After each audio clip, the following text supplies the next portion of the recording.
On an unrelated subject, and it relates to yesterday's activities, you can relax a moment, Your Honor. This will not be a question for you, but a lot was said in this room yesterday about dark money by our Republican friends, to the point where one of the headlines about yesterday read, "Republicans hammer dark money groups."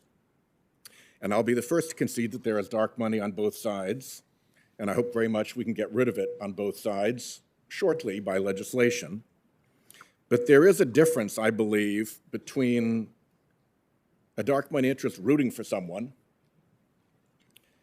and right-wing dark money interests having a role in actually picking the last 3 Supreme Court justices.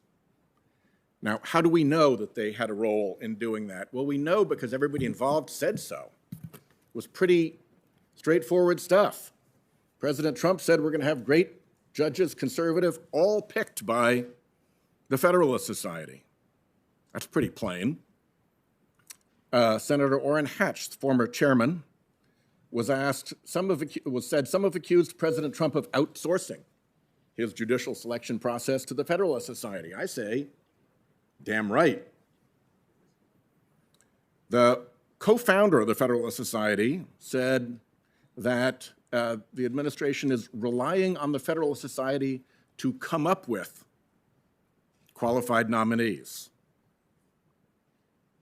And then Don McGahn, who ran the operation for Trump in the White House, said, "I've been a member of the Federalist Society since law school, still am, so frankly, it seems like that role has been insourced." So there's pretty clear and pretty broad agreement that that selection process took place out of the public eye, and it appears to have been informed heavily by dark money interests. They were not alone in saying this. Here's Laura Ingraham on Fox News, concerned about abortion cases coming up before the court. "We have 6 Republican appointees on this court. After all the money that's been raised, the Federalist Society, all these big fat cat dinners, if this court with 6 justices cannot do the right thing, then I think it's time to circumscribe the jurisdiction of this court. That's the way to change things finally." So we have people who are in a position to know what was going on behind the scenes describing the 6 Republican appointees on the court who got there after all the money that has been raised, the Federalist Society, and all these big fat cat dinners, and threatening that if they don't do what she considers to be the right thing, they'll be punished by circumscribing the jurisdiction of the court. That's pretty big talk, but it's backed up by pretty big dollars.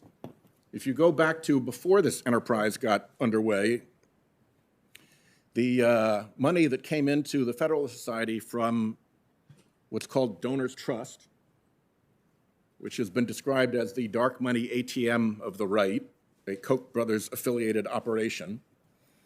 Back, say, in 2002, it got $5,000. No big deal.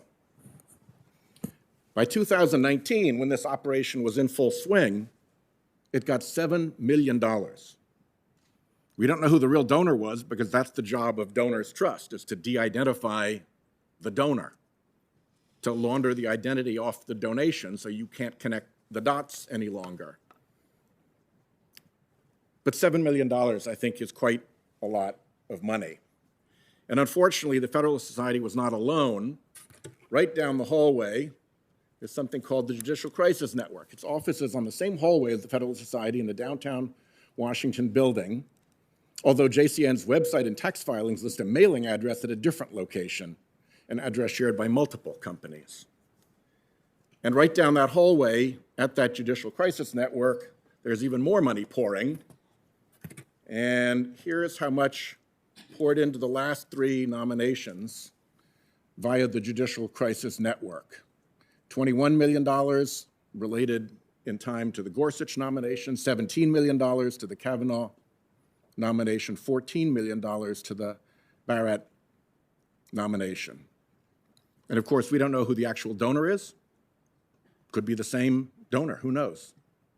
And because we don't know who the donor is, we don't know what business they might have had before the court. And I think it matters when people are seeking to influence the makeup of the court, that the public understand what business they may have before the court. And anonymity hides all of that. And they didn't stop with the Trump nominees. They got up on the air, a dark money group using dark money to accuse Biden's Supreme Court nominee, at that point a player to be named later. Judge Jackson had not been selected at this point, of being a tool or stooge of liberal activist dark money. This is a screenshot from their advertisement paid for by the Judicial Crisis Network. So it's worth understanding for a moment what the Judicial Crisis Network is and where it lies. And it lies in a network of organizations. The prevailing way that political mischief is accomplished these days is with a paired 501c3 and 501c4 organization. The 501c3 gets the tax deduction, the 501c4 gets to participate in political activity. And sure enough, there's an 85 fund and a Concord fund that are twinned together as a 501c3 and 501c4 organization. And they filed under Virginia corporation law to operate under what they call fictitious names. That's the term of law under which they file, fictitious names. And there's the Judicial Crisis Network, one of the fictitious names of the Concord Fund.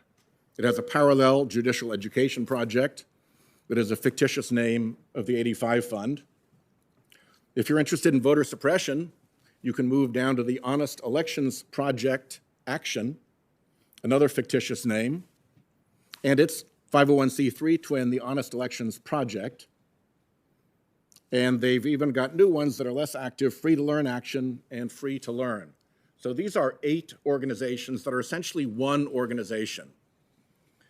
As lawyers, we think from time to time about piercing the corporate veil. That's corporate veiling that you could pierce with a banana. And it runs back and forth with 3 groups called CRC Advisors, CRC Strategies, and CRC Public Relations that take and send money to these organizations as part of the sort of planning element. You might say that CRC Advisors, CRC Strategies, and CRC Public Relations, this trio, is the command center, and this is the operational torso of the creature. So I show this all because it shows considerable effort when somebody goes to that much trouble to create that many organizations to hide how much money they've spent to control the nomination process to the court. And it's no small amount of money. In the original Washington Post research, they pegged it at $250 million. Further research led to testimony in my court subcommittee that the number was actually $400 million. And we have a recent report that we haven't fact-checked that the number is actually even higher than that. So I may amend this number upward once we're done with our fact-checking. $400 million funding conservative activists' behind-the-scenes campaign to remake the nation's courts. That operation is a very different thing than a group rooting for somebody. And I want to make sure that that difference is clear, since our friends on the Republican side have made dark money such a big focus of their attention already. There is a drastic difference between rooting for somebody and controlling the turnstile that decides who gets on the court, controlling the funding of the political campaigns that pursue the folks on the court. And actually, once you get on the court, we're working now with the judiciary itself to try to clean up the mess of that same anonymous money appearing before the court through phony front groups that file amicus briefs in little flotillas, or if it's an important enough case, in a full armada of dark money funded front groups. So that bears not at all on this nominee, but because this is a very public forum and because we've heard all that so-called hammering of dark money groups, I wanted to make sure that it was clear to everybody how this game is played and what the difference is in the way the two sides play it.